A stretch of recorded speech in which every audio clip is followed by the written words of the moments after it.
Hello everyone, welcome to +2 academy. मैं हूं मनीष कुमार और आज हम लोग इस वीडियो में देखेंगे ये सवाल को। ये सवाल काफ़ी इंपॉर्टेंट है, कंपटीशन में इसका डायरेक्ट यूज होता है। इसको इंटीग्रेट करने का जो फॉर्मूला होता है उसका डायरेक्ट यूज होता है। और सीबीएसई में ये सवाल अक्सर बोर्ड एग्जामिनेशन में आता है लॉन्ग में। तो देखो ये सवाल कैसे बनेगा। अगर आपने चैनल को सब्सक्राइब नहीं किया है तो पहले चैनल को सब्सक्राइब ज़रूर कर दें। देखो तो इस सवाल को कैसे करेंगे हम लोग। तो कॉस के बगल में लिखा हुआ है बी और साइन के बगल में लिखा हुआ है ए। तो हम लोग यहाँ पर क्या करेंगे, ए और बी को मान लेंगे समथिंग। हम लोग मान लेंगे let A is equal to r cos theta and B is equal to r sin theta.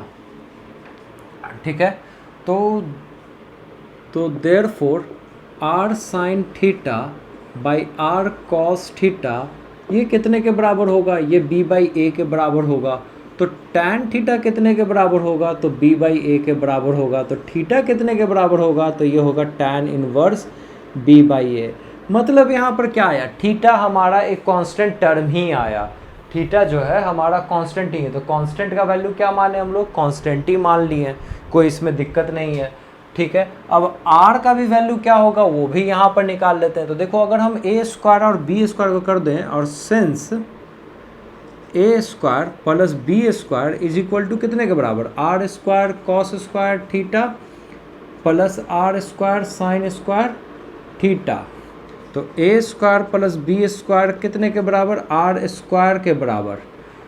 Sine square r common ले लिए तो sin square theta plus cos square theta is equal to 1। तो r का value कितने के बराबर आ गया, तो ये आ गया अंडर रूट ए स्क्वायर प्लस बी स्क्वायर के बराबर आ गया। तो यहाँ से हमको दो वैल्यू निकल गया कि थीटा इतने के बराबर है और r इतने के बराबर है। अब वेट कि हम लोग a को इतना ही क्यों माने और b को इतना ही क्यों माने। देखो ये डिवाइड के फॉर्म में है। अब हमको क्या करना है, इसको कुछ सम के फॉर्म में ले आना है। हम चाह रहे हैं कि ये सम के फॉर्मूले पर बैठ जाए, मतलब कि साइन ए प्लस बी के फॉर्मूले पर बैठ जाए। अब साइन ए प्लस बी कितने के बराबर होता है, तो ये होता है sign A cos B plus cos A sine B के बराबर। तो उस फॉर्मूले पर बैठने से क्या आएगा, ये साइन ए प्लस बी के फॉर्म पर आ जाएगा और जब इसको ऊपर ले जाएंगे तो ये कॉस ए प्लस बी आ जाएगा। तो कॉसेक ए प्लस बी आ जाएगा और कॉसेक a प्लस बी का इंटीग्रेशन होता है। तो इस मकसद से हम लोग इसको r cos थीटा माने और इसको r sin थीटा माने। ठीक है, अब देखो अब क्या करेंगे, तो ये दो वैल्यू तो आ गया। तो अब इसका वैल्यू पुट करेंगे। पुट करने से क्या मिल जाएगा हमें, इंटीग्रेशन ऊपर आ गया dx, नीचे a के बदले क्या लिखें, r cos theta into sine x plus r sine theta cos x. ठीक है, ये आ गया अब हमारे पास। तो यहाँ से देखो r और r कॉमन है तो हम 1/r सीधा बाहर ले लेते हैं। ऊपर dx का dx, अंदर क्या बचा, cos theta sine x, sine theta cos x. तो ये क्या फॉर्मूला बन गया, साइन थीटा प्लस एक्स का बन गया। या एक्स प्लस थीटा लिखो या थीटा प्लस एक्स लिखो, इससे कोई फर्क नहीं पड़ता। तो ये क्या आ गया, 1/r integration cosec theta plus x dx आ गया। और हमको पता है कॉस एक्स का इंटीग्रेशन क्या होता है, तो कॉस एक्स का इंटीग्रेशन होता है log tan x बाई 2। तो इसका इंटीग्रेशन क्या हो जाएगा, तो ये 1/r log मॉड में tan theta plus x by 2 plus c. कितना सिंपल था। तो एम क्या था कि हाँ ये इस तरह का फॉर्मेट पे है। तो एम क्या था कि हम नीचे साइन ए प्लस बी का फॉर्म ले आए, उससे क्या आ जाएगा, ये कॉसेक ए प्लस बी में कन्वर्ट कर जाएगा और कॉसेक का इंटीग्रेशन होता है। तो ये फॉर्मूला याद रहने से हमको समझ में आया ये कॉन्सेप्ट। ठीक है, अब देखो फाइनल आंसर में थीटा और आर का तो कोई महत्व भी नहीं है क्योंकि ये तो हम माने हैं। तो हमको क्या करना होगा, आर और थीटा का वैल्यू पुट करना होगा। किसके टर्म में, जो सवाल दिया हुआ था उसके टर्म में। सवाल जो दिया हुआ था, सवाल में तो वो ए बी लिख के दिया हुआ था, तो वो एक्सपेक्ट करेगा एग्जामिनर कि वो आर का वैल्यू आप ए बी के फॉर्म में लाएं, तो आर का वैल्यू हम लोग पहले से ए बी के फॉर्म में ला चुके हैं, तो क्या लिखे हैं आर को अंडर रूट ए स्क्वायर प्लस बी स्क्वायर, और फिर क्या लॉग का लॉग, और इसका क्या आ गया, तो टैन थीटा का क्या वैल्यू लिखे हम लोग, तो देखो हाफ पहले लिख देते हैं और फिर अंदर एक ब्रैकेट देते हैं थीटा प्लस एक्स का, तो थीटा का वैल्यू क्या लिखे हैं tan inverse x, sorry tan inverse B by A plus x bracket closed, और उसके बाद फिर मॉड लगेगा और फिर सी आएगा। ठीक है, तो ये हुआ हमारा फाइनल आंसर। तो इस तरह से इस इम्पॉर्टेंट सवाल को हम लोग इंटीग्रेट करते हैं। अब ये सवाल काफ़ी इम्पॉर्टेंट है क्योंकि इस पे काफ़ी डायरेक्ट सवाल आपको बन जाएगा। जैसे एक सवाल आप देखो, आपको अगर लिखा हुआ हो marker, where is my marker, आपको लिखा हुआ हो कि dx divided by 2 sin x plus 3 cos x का इंटीग्रेशन क्या होगा, तो आप इसका आंसर क्या डायरेक्ट बता सकते हो। ये क्या हो जाएगा अंडर रूट ए स्क्वायर बी स्क्वायर, मतलब 2 का स्क्वायर प्लस 3 का स्क्वायर, फिर उसके बाद क्या लॉग लिख दो, फिर क्या मॉड लगा दो, फिर क्या टैन लिख दो, फिर क्या, फिर आप एक बड़ा ब्रैकेट दे दो और हाफ लिख दो, और फिर क्या लिखना पड़ेगा टैन इनवर्स लिखना पड़ेगा, तो आपको टैन इनवर्स लिख दो। याद करना भी कितना आसान है। अब क्या होता है b बाई ए होता है, तो b तो ये है हमारे पास, b ये है तो 3/2 हो जाएगा, तो 3/2 प्लस x, और उसके बाद ब्रैकेट क्लोज्ड, फिर मॉड, फिर c, बन गया ये हमारा सवाल। कितना इजी था। ठीक है, अब कुछ इम्पॉर्टेंट सवाल देखते हैं इस पे, तो आप लोग इसको लिख लो। हाँ, और एक और इम्पॉर्टेंट बात, अगर मान लो कि अगर आपको ये रहता इंटीग्रेशन 1/a sin nx रहता प्लस b cos nx रहता, ये n नहीं बदलता, ये nx यहाँ भी, ये नहीं कि यहाँ m रहेगा यहाँ n रहेगा, ऐसा नहीं, ऐसा रहेगा तो फिर सवाल दूसरे ढंग से बनेगा। तब इसका इंटीग्रेशन क्या होगा, तो तब इसका इंटीग्रेशन जो होगा, तब इसका इंटीग्रेशन क्या होगा, तो इसका लिखेंगे अंडर रूट ए स्क्वायर प्लस बी स्क्वायर। ठीक ठीक, यहाँ पर क्या होगा, सिर्फ ये n बाहर निकल जाएगा। देखो हमारा क्या है, यहाँ पर सब कुछ तो यही आएगा, बस इस x की जगह क्या आएगा nx आएगा, तो ये सिर्फ n बाहर निकल जाएगा, तो आप यहाँ पर ये n लगा दोगे, और ये क्या आ जाएगा log tan inverse, sorry log tan, फिर एक बड़ा ब्रैकेट, फिर हाफ, फिर आ जाएगा आपको tan इनवर्स b बाई ए ही आ जाएगा, प्लस nx आ जाएगा nx, और ये आपको यहाँ पर ब्रैकेट क्लोज्ड हो जाएगा, फिर ये मॉड लगेगा प्लस सी लगेगा। तो इस तरह से करेंगे।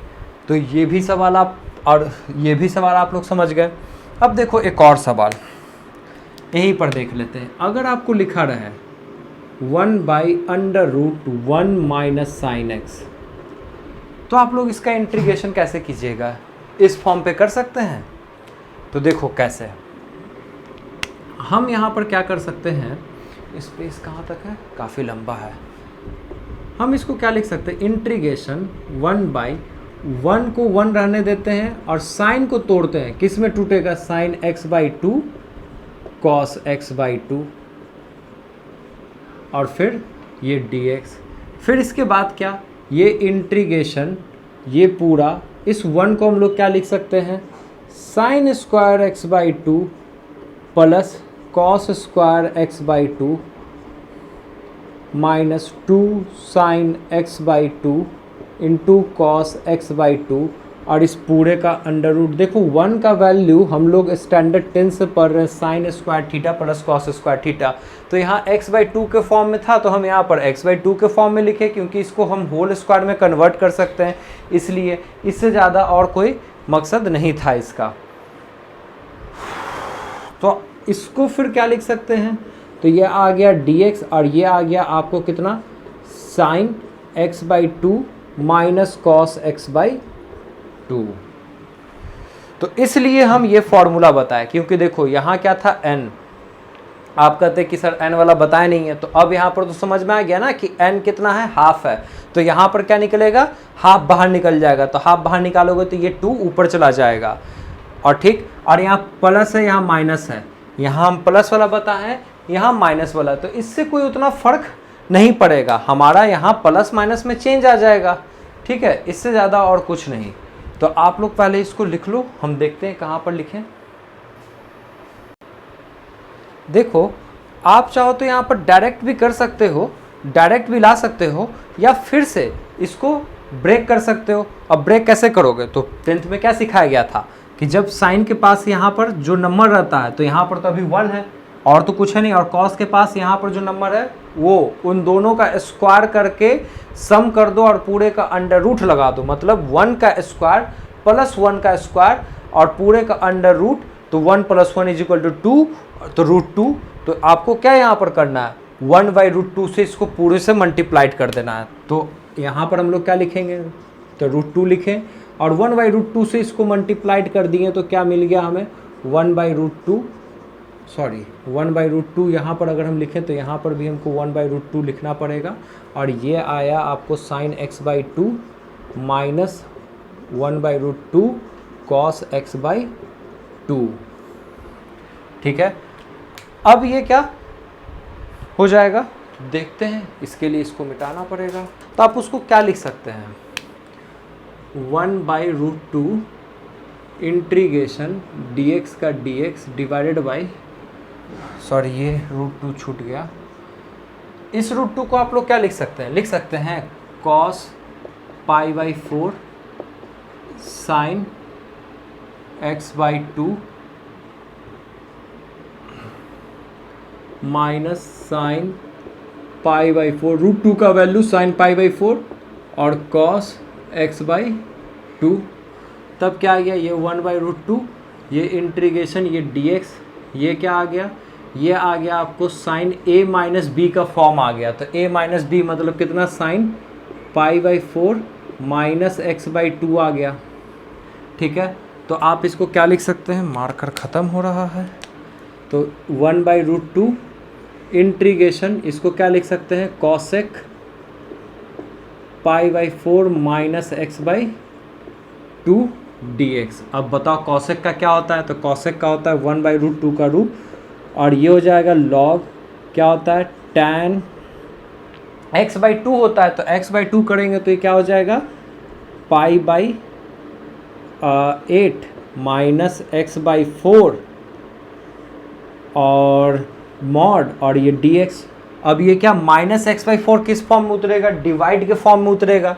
जब आप इसको सब्स्टिट्यूशन मेथड से t मान के बनाते हैं तो सॉरी 1/2, इसको जब t मान के आप बनाइएगा तो 1/2 डिवाइड के फॉर्म में उतरेगा, तो डिवाइड के फॉर्म में उतरेगा, तो यहाँ डिवाइड बाई 1/2, जो कि फिर 2 कहाँ चला जाएगा, ऊपर मल्टीप्लाइड में, तो यहाँ 2 गया ऊपर मल्टीप्लाइड में, तो आपको फाइनल आंसर क्या बचा, अब ये दोनों कट के क्या मिला, आपको मिलेगा √2।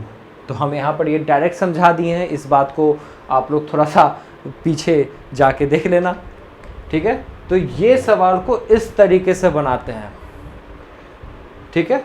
तो यहाँ पर हम लोग क्या किए, बस 1 माइनस साइन एक्स था, इसको काफ़ी बार हम लोग तोड़े हैं, क्या होता है 2 sin x/2 cos x/2, फिर 1 को क्या लिख देते हैं, sin square theta plus cos square theta, मतलब इसी को देख के यहाँ x/2 है तो यहाँ लिख दिए sin square x/2 plus cos square x/2, और ये होल स्क्वायर में कन्वर्ट कर गया और ये बन गया सवाल। तो इस तरीके से बनाते हैं। हाँ, एक और बात, इसको चाहे तो आप एक तरीके से और बना सकते हैं, देखो कैसे। सवाल लिखा हुआ है, क्या है हमारे पास, लिखा हुआ है इंटीग्रेशन 1/√1 माइनस साइन एक्स, तो dx।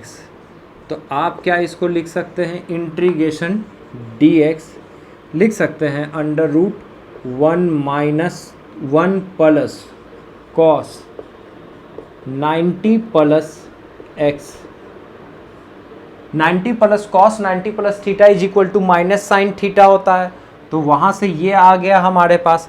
अब इससे क्या आ जाएगा, इससे क्या आ जाएगा, अब ये क्या आ गया 1 plus cos theta is equal to कितने के बराबर, तो 1 plus cos 2 theta is equal to 1 plus cos 2 theta is equal to 2 cos square theta.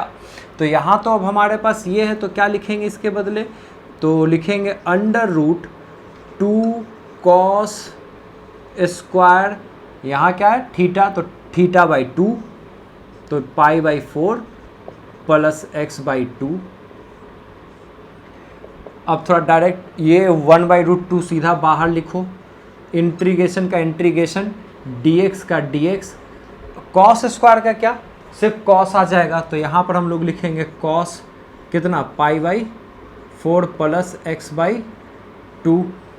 अब कॉस का इंटीग्रेशन क्या हो जाएगा, तो 1 बाई रूट 2। अब कॉस को हम लोग क्या लिख सकते हैं, integration sec pi by 4 plus x by 2 dx। अब सेक का भी इंटीग्रेशन होता है तो वो हम लोग लिख लेंगे, तो ये हमारा सवाल बन जाएगा। तो इस तरीके से बनाते हैं, ठीक है। उम्मीद है कि आप लोग इसको लिख लिए हैं। ऐसे इसका एक लाइन और हम लिख ही देते हैं। इसको हम लोग क्या करते हैं, इसका आ जाएगा 1 बाई रूट 2। सेक का इंटीग्रेशन क्या होता है, तो इसका इंटीग्रेशन होता है लॉग मॉड लगा के टैन, टैन कितना, तो सेक थीटा का इंटीग्रेशन या सेक एक्स का जो इंटीग्रेशन होता है वो होता है log tan pi by 4 plus x by 2, ठीक है। तो यहाँ पर क्या है अब हमारे पास ये, तो हम लोग क्या लिखेंगे पाई बाई 4 तो लिखेंगे, और फिर क्या बोलता है x रहता है तो x बाई 2 करते हैं, तो यहाँ तो x के बदले क्या है पाई बाई 4 प्लस एक्स बाई 2, तो इसको क्या लिखेंगे, इसको भी फिर आधा करेंगे, तो ये pi by 8 plus x by 4 mod closed, तो यहाँ पर और प्लस c, तो ये यहाँ पर रेड पेन से अलग कर देते हैं। तो ये इसका फाइनल आंसर है। थोड़ा सा का इस आंसर और इस आंसर में फ़र्क आपको दिख रहा होगा, कहाँ गया इसका आंसर, हाँ ये आंसर और ये आंसर में फ़र्क दिख रहा होगा, लेकिन ये डिफरेंट नहीं है, ये फिर प्रूफ करना होगा। इसके लिए वीडियो काफ़ी लंबा चला जाएगा, तो इसके लिए यहाँ पर छोड़ते। तो आप देखें इस सवाल को भी दो तरीके से बना सकते हैं, ऐसे भी काफ़ी इंपॉर्टेंट था एग्जामिनेशन पॉइंट ऑफ व्यू से। उम्मीद है कि आप लोग इसको काफ़ी अच्छे से लिखे होंगे। और आप लोगों ने अगर चैनल को सब्सक्राइब नहीं किया है तो चैनल को प्लीज़ सब्सक्राइब कर लें, ज़्यादा से ज़्यादा लोगों को शेयर करें। और thank you for watching this video.